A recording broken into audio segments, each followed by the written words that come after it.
I am this guy right here, Nick Shell, author of The Guy's Guide to Enneagram. There's going to be a link where you can buy this. I don't know, is it like 15 or 16 bucks? And if you get the digital version, it's less. This video is not to sell you a book.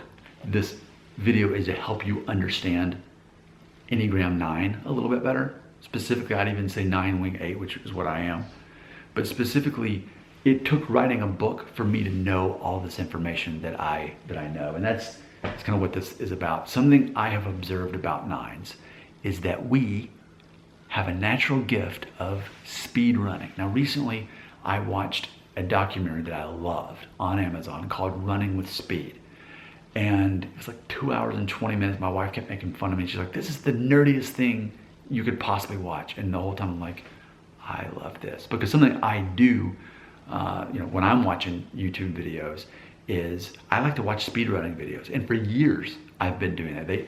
The algorithm discovered that I would like this, and it's true. I love watching people beat Super Mario Brothers in less than 5 minutes and watch them beat, Mike Tyson Punch Out like so effortlessly because they know exactly how to avoid all of the things that would hurt them in the game and how to be as efficient as possible. And that's fascinating because I grew up in the 80s and 90s like, I'm just trying to get, to the end of the game, and here these people do it in 5 minutes. I'm like, it's like even I think this is a perfect example. Super Mario Brothers, the original from like 1985, NES. Once you know how the game actually works, you don't actually need the coins because those just help you earn extra lives. If you know how to beat the game and how to avoid everything, you don't need coins because you don't need extra lives. And you don't even need the power up. You don't even need to become Super Mario because you actually can run and jump more efficiently if you're the small Mario. So if you know exactly the perfect path to go and how to avoid it, all the things that can hurt you, you don't need the power-ups. They actually slow you down. So I think that's fascinating, and I think a lot of video games are that way. The power-ups are just a distraction. So for me, something I've learned in life is what are these distractions that are basically meaningless? Because I started realizing several years ago, most of life is meaningless. There are things that are not meaningless, and that's what you want to capitalize on. So hopefully, if you're Enneagram 9 or any number, for all I care, maybe you might even relate to this as an Enneagram 4 if you're watching this. But how can I make life meaningful?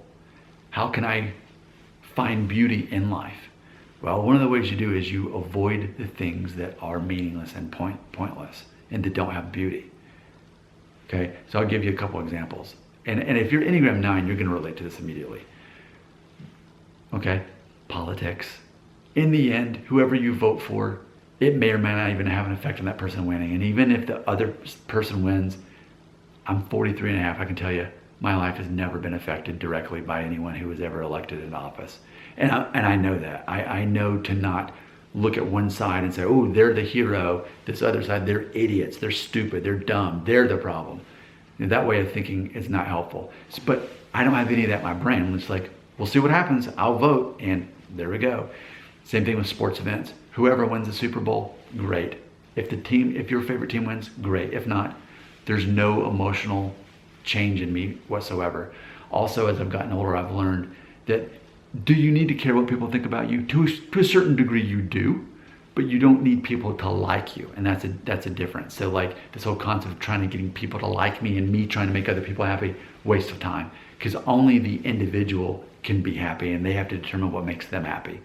If you try to make other people happy, you're gonna actually make them resent you. And so I've spent a lot of my life trying to make other people happy because I thought, oh, but that's what I'm supposed to do. No, that's not my responsibility to make people happy. It's their responsibility to be happy. And it's my responsibility for me to be happy, and then that will have a ripple effect. That's specifically something I see with Enneagram 9s. And then just any other thing, for example, we can, even for me personally, I've thought way too much and way too hard about what happens after we die. No one knows for sure. All we can do is have some sort of faith, whether it's in a religious faith or to believe that you don't believe that there's anything, and like, oh, but either way, it's unknown and you have to make a decision. Me specifically, I absolutely choose to put my faith in God and in Christianity. For me specifically, that's my choice.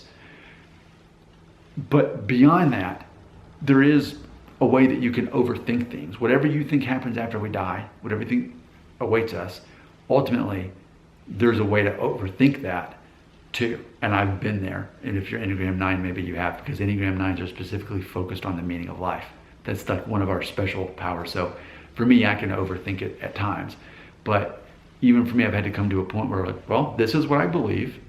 And if I'm wrong, so be it. I think that's maybe something else the 9s have in common. We're a little more okay with being wrong because we know we're wired to see things from all sides.